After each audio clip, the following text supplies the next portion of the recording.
Assalamualaikum. Salam sejahtera.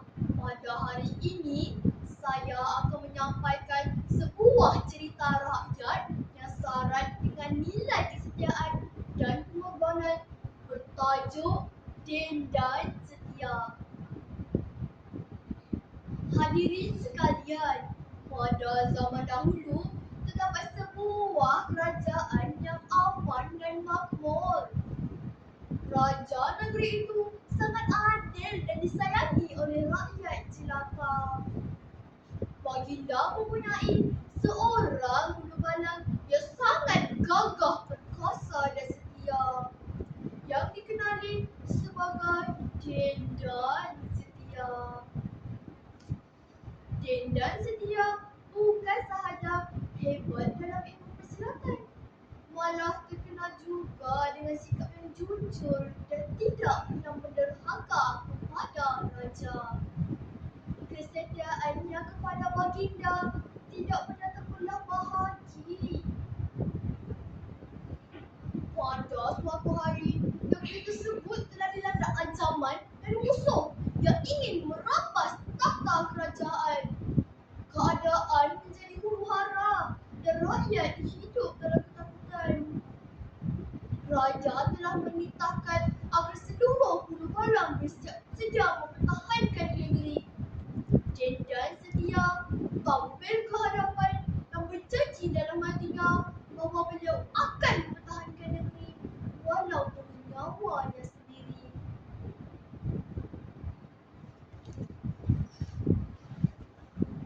Peperangan pun berlaku dengan sengit. Din dan Setia berjuang dengan penuh keberanian di barisan hadapan. Ramai musuh berjaya ditewaskan hasil kehebatan dan semangat juangnya.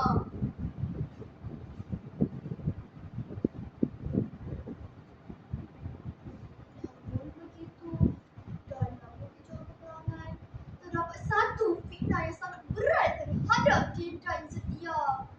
Beberapa pihak yang tinggi hati terhadapnya telah menuduh bahawa beliau bersekongkol dengan pihak musuh dan berniat mengkhianati raja. Berita itu sampai ke pengetahuan raja. Tanpa menyelidiki dengan mendalam, baginda mula berasa curiga terhadap Din dan Setia. Kepercayaannya selama ini kukuh mula goyah.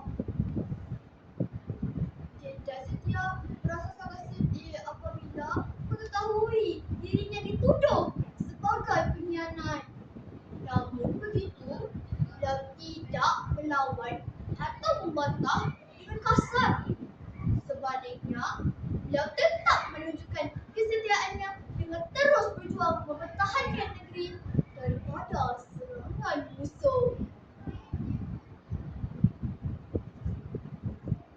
Walaupun difitnah, Din dan Setia memilih untuk membuktikan kesetiaannya melalui tindakan, bukan kata-kata. Beliau terus berada di barisan hadapan, mempertaruhkan nyawa demi raja dan tanah airnya. Akhirnya, musuh berjaya dikalahkan dan negeri kembali aman. Kemenangan itu membawa kegembiraan kepada seluruh rakyat. Namun kegembiraan itu tidak akan lama apabila Din dan Setia didapati telah gugur dalam peperangan. Beliau terkorban sebagai seorang pahlawan yang setia hingga akhir hayatnya.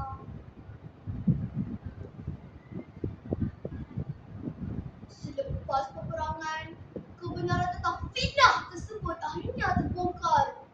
Raja mendapat tahu bahawa Din dan Setia tidak pernah mengkhianati baginda, malah terus berjuang dengan penuh setia yang sanggup mengorbankan nyawanya. Baginda sangat menyesal atas kesilapan yang dilakukan kerana terlalu menjayai fitnah tanpa unsur periksa. Penyesalan itu amat mendalam kerana baginda telah kehilangan seorang bulu balang yang sangat setia.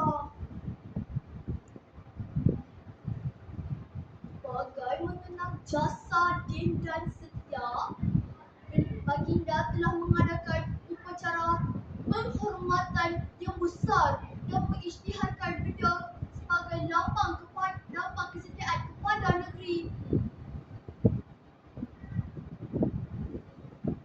Nama Din dan Setia terus dikenal oleh rakyat sebagai pahlawan sejati. Hadirin yang dihormati, cerita ini mengajarkan kita bahawa kesetiaan adalah nilai yang tinggi dan tidak ternilai harganya. Selain itu, kita juga harus berhati-hati sebelum mempercayai sesuatu berita agar tidak menyesal di kemudian